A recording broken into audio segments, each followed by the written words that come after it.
If you want to know how to never have another bad date and how to eliminate the wrong people before you get attached, I'm going to show you exactly what to do in today's episode. First, I'm going to share with you my story. I'm going to share you with you how I met my husband, what we did wrong and what we did right. And then I'm going to tell you the biggest mistakes Christians make in dating. Um, and then after that, I'll tell you exactly what to do to avoid having bad dates. So when me and my husband we met as teenagers, but I'm going to explain why it's so important that, how we did it as teenagers. I met him when I was 13, right after I turned 13. He and I spoke on the phone before meeting each other for like a month. We did nothing but talk on the phone. I had never seen him before, didn't see any pictures of him. We talked on the phone like every day for probably about almost a month, maybe 3 weeks. And then when I finally saw him in person, I was not attracted to him. And I don't think he was attracted to me. The most I had going for me was probably I was thick, I had a wagon, was dragging a wagon. But when I first seen him, I was like, ew, he looks African. And thank God I brought my sister with me, my younger sister. And she was like, Marge, no, be nice. Go say hi, go talk to him. Don't do that. Don't be like that. And I was like, okay. To this day we thank her. But I went talked to him. He was wearing a lime green plaid shirt and I was wearing a plaid shirt. The plaid shirt I was wearing was like gray and my hair was braided straight back in cornrows. And he always wore curly hair at the time, curly hair on top. But we had spoken so much on the phone, we kind of already had a connection. We hadn't seen each other. This is the first time we had seen each other, but we talked a lot beforehand. And so when I finally met him in person, we didn't have to do a lot of getting to know each other. We already kind of had an understanding of each other, and we just kind of went for a walk and we talked a little bit more. And the more time I spent with him that night, there wasn't a whole lot of physical going on that night, but we talked, got to know each other. He walked me home and it went so smooth. It felt like we'd already known each other. Aside from me having to get past what the visual I saw, not feeling physically attracted to him at first. Once I got past that, I was able to look more at I'm gonna put some music on. I was able to look more at the individual he was. He was kind, he was patient, he wasn't pushy. He didn't force me to do anything I didn't want to do. He didn't say anything that turned me off. Very smooth brother. So that was some of the things we did right. We talked on the phone probably, and mind you, we're 13, 14 years old. So another thing I would say we did right, we talked on the phone like every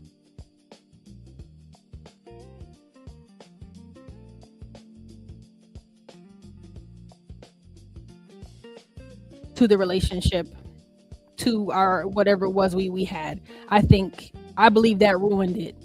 I wish we had kept it childlike and innocent. And I think you might think, oh, you guys were just kids, you didn't know what you were doing. There's a whole lot of grown folks out here sleeping with each other, don't know what they're doing, unaware of the spiritual implications that sexual intimacy has on you even as an adult when you're not married. Christians I'm speaking to, it has a spiritual effect on everybody, but Christians, people who claim to be followers of Jesus Christ, must be more aware of the spiritual implications, and we weren't. We had no idea what we were doing to ourselves at that age, and I feel like that made for chaos in the a good long part of our relationship. So that's what I would say what we did wrong. And then what I would say we did right, where we got to a point that we both learned to commune with the Lord, where we both grew and developed our relationship with the Lord. That is our saving grace. that is the only reason we're still together today is because of our individual relationships with God, not because of our whatever love and chemistry people think keeps people together. That's not what kept us together at all. It was our relationship with the Lord. That is why we're still together today, almost 20 years, is because of the Lord Himself. So that's just a brief summary of kind of what we did wrong, what we did right. What I'm going to say is some of the things that Christians are doing wrong in dating. One of the first things, which we did not do in the beginning of our relationship, is consult with the Lord. When you first meet someone, you should be consulting with the Lord, asking the Lord, is this someone you're putting into my life? Is this someone I should be spending my time with? Is this somebody, Lord, that you put into my space? We should be asking these questions. Number two, we meet in person too soon. There must be a process. I would say talk with that person every day for 2 weeks straight. Text message, phone calls, video calls. Why video calls? So that you can see their environment. So you can see if they are who they say they are. You would avoid catfishing if you did video calls before even going out to dinner with that person. You can decide if this is somebody you even want to sit across the dinner table from.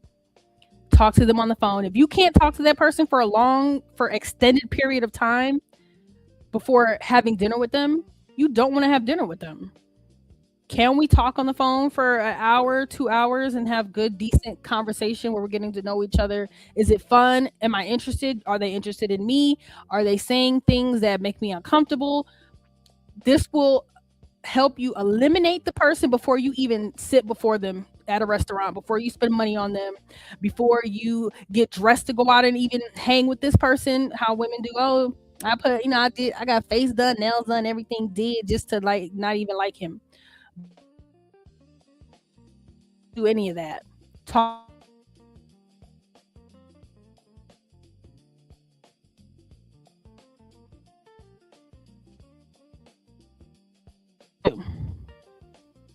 Mistake number three.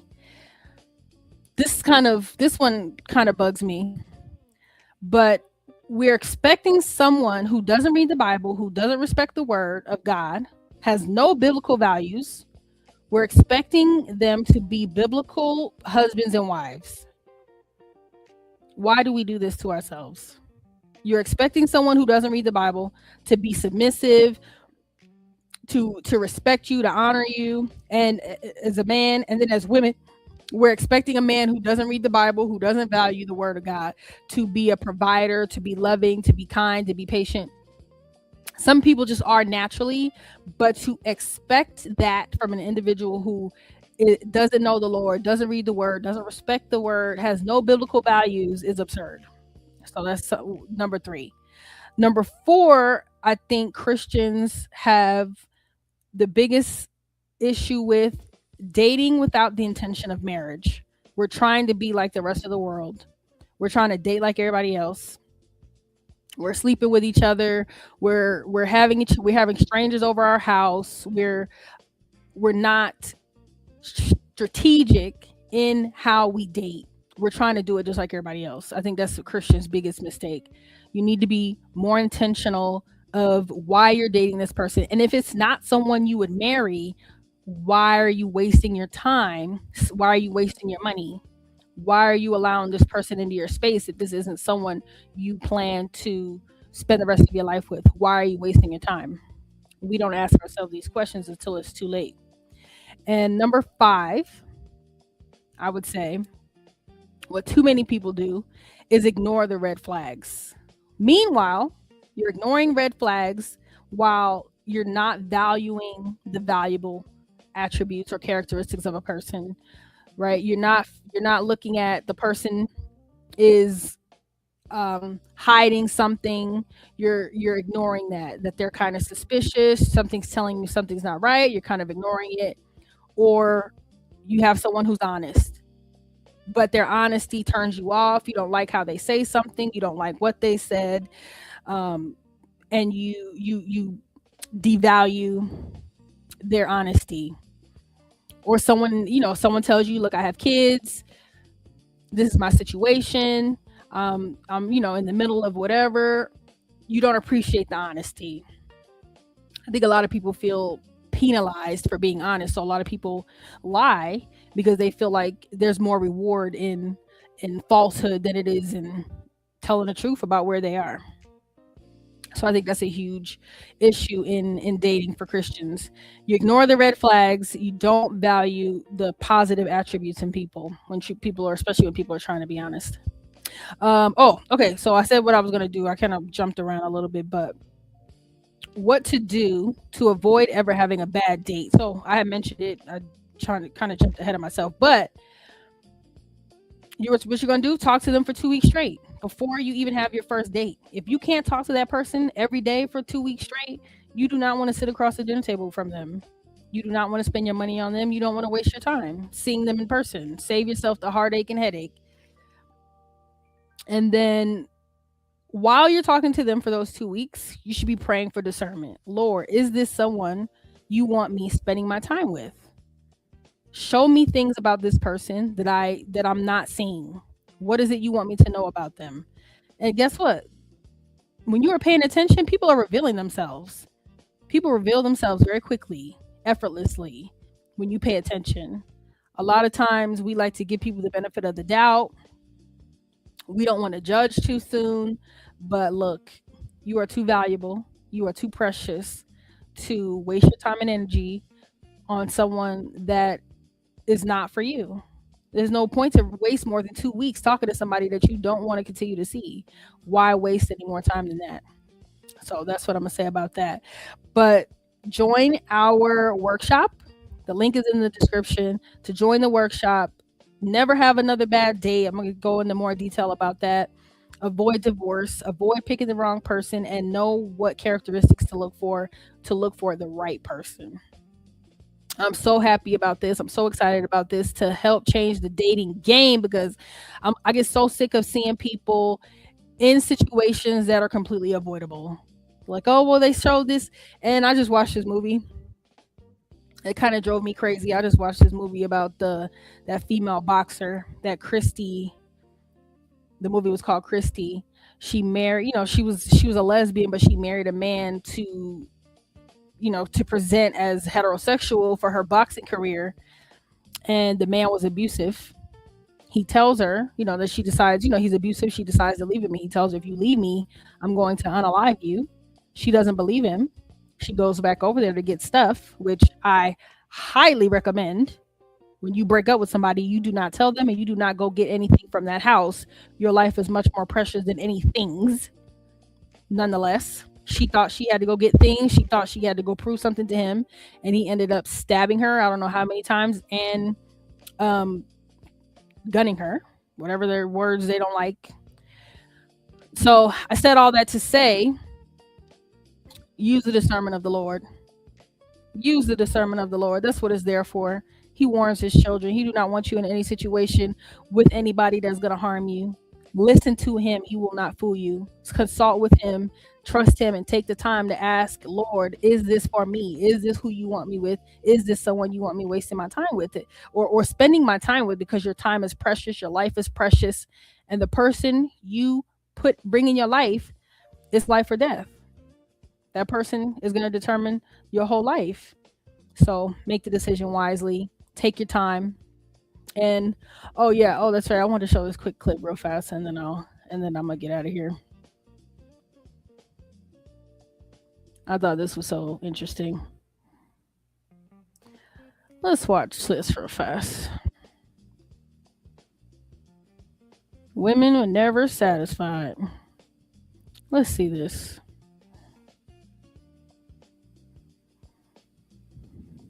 Women, I think I learned exactly how the fall of man occurred in the Garden of Eden. Adam and Eve were in the Garden of Eden, and Adam said one day, wow, Eve, here we are at one with nature, at one with God. We'll never age, we'll never die, and all our dreams come true the instant that we have them. And Eve said, yeah, it's just not enough, is it?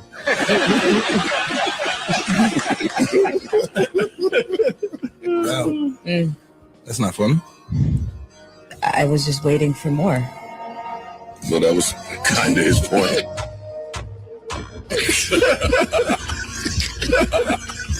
That's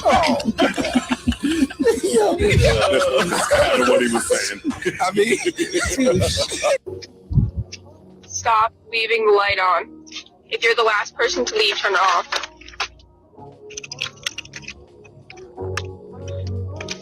I can't see anything. It would help if the porch light was on. Because I feel like maybe a lot of women complain a lot. We just like to complain. I think it's our nature. But I don't know if we really mean, like, I think a lot of the complaining stems from we just want attention at the end of the day. I don't think it's like a thing. You know what I mean? I think it's like, look at me, love me, you know? I got desperate for him to be the man I know he is. he is the man you Struggle know. because I need him to step up and he doesn't. And I just, What would stepping up look like for you? Doing whatever you want, when you want it, as you want it, that's not stepping up. That's a piece of shit that gets rolled over. Paying attention to you every second, 24/7, responding to all your fake problems, and with the same drama that you create them in so you can feel significant. There's two ways to be significant. Do something significant. He's done that. The other one is make up significant stories with big-ass problems. Make them bigger than they are times 10 so that people will pay attention to you. You think the problem is him, or that you should try to change the feminine. You have to shut up and honor this man, or you have no future. What more do you want from me? I love that because even I, as a woman, see that as a problem dealing with women. But here's the issue. Here's what I want to say, and I know it's going to upset people. I don't care. Howdy, what a man. Hello, the real life solutions. The issue is, look, whether people like it or not, I'm a hold women accountable kind of lady. Women need to understand a man is not going to satisfy you in every area of your life. You need to know the Lord. My second thought is men need to get in position of submission to the Lord.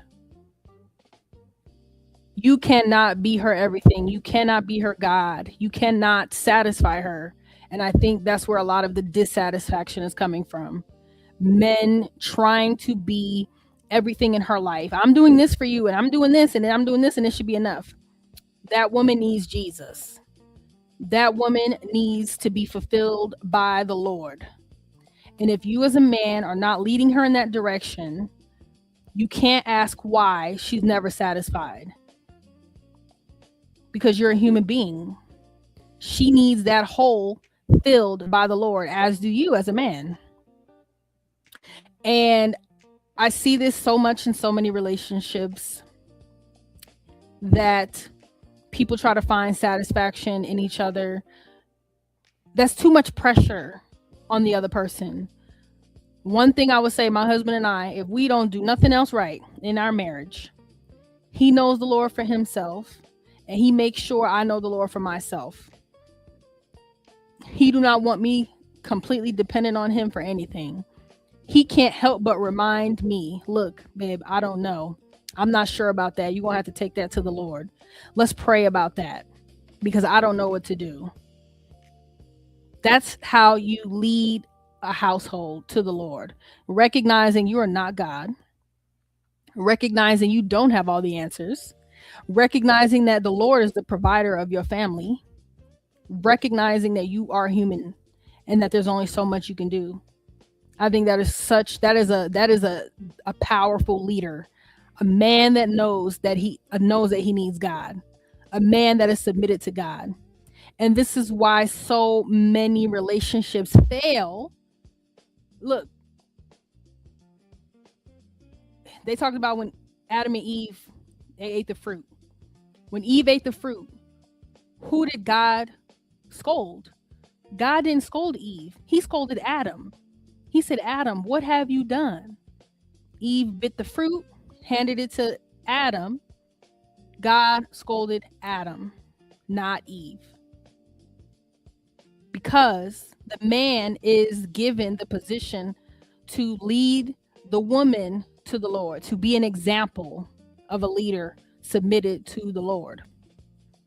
And if you're not doing that, this is why the relationships you keep going in, why they keep failing, why if you are married, your woman is not submitted to you, because you're not submitted to God. And God's going to tell you how to do your person. The Lord, nobody but the Lord tells my husband how to deal with me, because only God knows. And I thank the Lord for that. Very wise man he is. I thank the Lord for him. And I just hope and pray that more men could pick up this wisdom, submit to the Lord, do what God tells you to do, become the man God calls you to be. Then you'll have the wisdom and the discernment to pick the woman God has for your life. It's just as simple as that. Submit to God, resist the devil, and he will flee. So it's too many men out here just picking women based on looks, based on their own desires, not consulting with the Lord, and wondering why they're divorced, why they out cheating, and why is all this chaos going on. Where was the Lord in your decision? Did you consult with the Lord before you got with that woman? Or did you just pick her because she was cute, because she was giving up the pachanga easily, because she did what you wanted her to do in the beginning, but she didn't keep it up? You gotta ask yourself these questions. But that's all I got for today. I'm finna go enjoy me some dinner, because I just made dinner before I got on here, so I'm about to enjoy my meal. But yes, I just had a brain fart. Sign up for the workshop. Never have a bad date again. Avoid divorce. Protect your assets. Protect your peace, your patience, your power, your life. Protect it. And I'm going to tell you exactly how to do that. So go in the description, sign up for the event. I hope to see you there. Praying for all of you. God bless you. Thank you guys for coming through today. And if you have any questions, email me. Put comments in the down in the comments. Let me know your thoughts. If you did what I told you to do, if it worked for you, if it didn't work for you, I want to hear. So otherwise, I love you guys. Deuces.